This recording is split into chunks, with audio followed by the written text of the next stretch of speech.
একদিকে মথুরাপুরে এই পরিবর্তন যাত্রার সূচনা করার আগে যখন তৃণমূল কংগ্রেসকে তীক্ষ্ণ থেকে তীক্ষ্ণতর ভাষায় আক্রমণ করছেন অমিত শাহ, তখন বিজেপিকে পাল্টা 50-এর নিচে নামিয়ে দেওয়ার হুঙ্কার ছাড়ছেন অভিষেক বন্দ্যোপাধ্যায়। তিনি বলছেন 2029 পর্যন্ত কেন্দ্রে বিজেপি সরকার টিকবে না, মতুয়ারা মরছে মরুক, নাম বাদ যায় যাক, এইটা বিজেপি নেতা বলেছিলেন।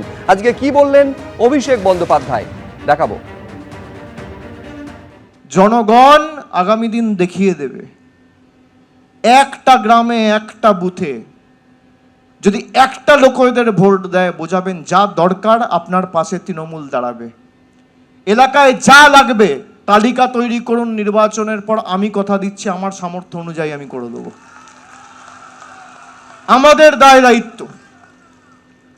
মমতা বন্দ্যোপাধ্যায় যদি মাথার উপর ছাদ দিতে পারে, বিনামূল্যে রেশন দিতে পারে, পথশ্রী করে 20,000 কিলোমিটার রাস্তা তৈরি করতে পারে, কোথাও একটা হাসপাতাল দিতে পারে, এলাকার যা সার্বিক উন্নয়ন দরকার হবে, সে বার্ধক্য ভাতা হোক বা যাই হোক, আমরা আমাদের সীমাবদ্ধ সামর্থ্য অনুযায়ী আগামী দিন করে দেবো, আমি কথা দিয়ে যাচ্ছি। আপনারা খালি মাঠে ময়দানে থাকবেন এবং এমনভাবে লড়াই করতে হবে যে এদেরকে 50-এর নিচে নামাতে হবে। আর আগামী 29-এর ভোটে আমার মনে হয় না যদি বাংলায় বিজেপি 50-এর নিচে নামে তাহলে 29 অব্দি এদের সরকার থাকবে। যাদের জোর জবরদস্তি আন্ডার অ্যাডজুডিকেশন করে রেখে দিয়েছে, বাংলার মানুষ তাদের আন্ডার অ্যাডজুডিকেশন মেয়েতে করবে। শুভেন্দু অধিকারী ইতিমধ্যেই এসে উপস্থিত হয়েছে।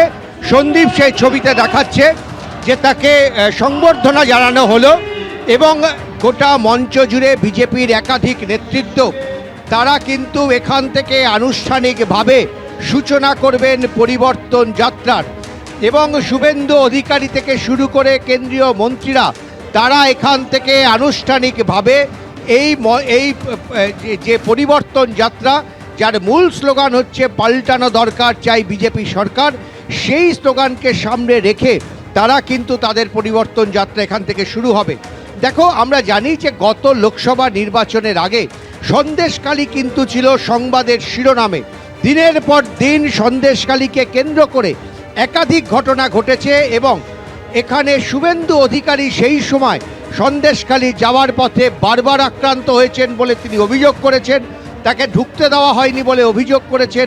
সেই রেখা পাত্রকেও কিন্তু আমরা দেখতে পাচ্ছি মঞ্চে এবং কিছুক্ষণের মধ্যেই শিবরাজ সিং চৌহান তিনিও এসে উপস্থিত হবেন।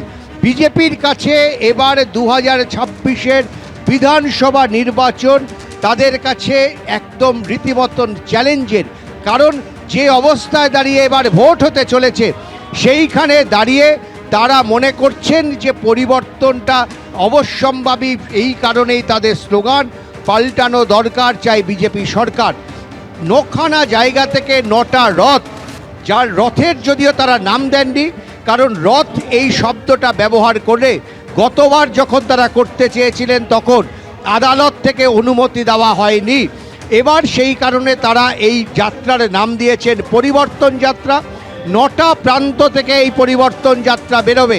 উত্তরবঙ্গ এবং দক্ষিণবঙ্গ মিলিয়ে অধিকাংশ বিধানসভাকে ছুঁয়ে এই পরিবর্তন যাত্রা, উত্তরবঙ্গের পরিবর্তন যাত্রা শেষ হবে শিলিগুড়িতে, দক্ষিণবঙ্গের পরিবর্তন যাত্রা শেষ হবে ব্রিগেডের ময়দানে, যেখানে প্রধানমন্ত্রী ভাষণ দেবেন এমনটাই কিন্তু তাদের পরিকল্পনা রয়েছে, যদিও তারিখ এখনো পর্যন্ত চূড়ান্ত হয়নি। আমি সন্দীপকে বলবো এই ছবি দেখাতে যে এই পরিবর্তন যাত্রার সূচনাতে সন্দেশখালীর এখানে এসে প্রচুর মানুষ, বিজেপির কর্মী সমর্থক তারা কিন্তু জড়ো হয়েছেন। একেবারে একটা উৎসাহ বিজেপি কর্মী সমর্থকদের মধ্যে যে যে জায়গা থেকে এই পরিবর্তন যাত্রার সূচনা করা হবে সেইখানে লক্ষ্য করা যাচ্ছে। এবিপি আনন্দ, এগিয়ে থাকে, এগিয়ে রাখে।